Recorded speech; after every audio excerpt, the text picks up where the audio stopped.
Supreme court வந்து CBI விசாரணை வரவேற்கத்தக்கது. ஏனென்றால் எத்தனை குட்டிக்கரணம் போட்டது இந்த அரசாங்கம், நான் சொல்லித்தான் உங்களுக்கு தெரியணும்னு இல்லை.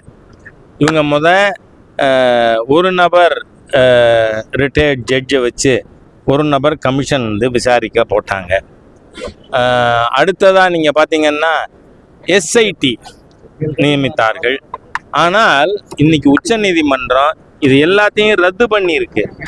ரத்து பண்ணது மட்டும் இல்லை, சிபிஐ இதை விசாரிக்க வேண்டும், அதுக்கு ஒரு நீதிபதி அதை மேற்பார்வையிடுவார் அப்படிங்கிற விஷயத்தையும் சொல்லியிருக்கு.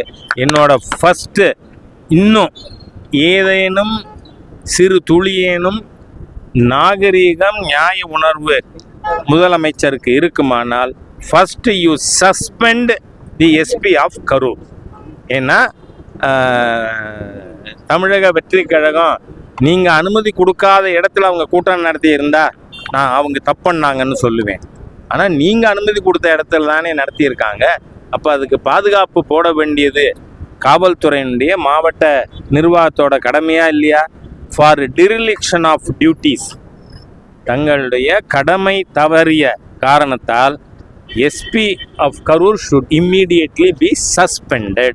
If at all Stalin has got even an iota of self-respect left in him.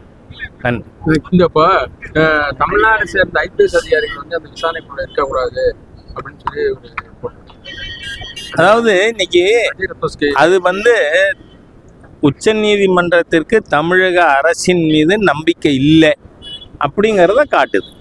Vijay வந்து சிபிஐ மீது நம்பிக்கை கிடையாது, மத்திய அரசுடைய. நான் என்ன சொல்றேன், நான் உச்ச நீதிமன்றம் சொன்னதை பற்றி மாத்திரமே பேச விரும்புகிறேன்.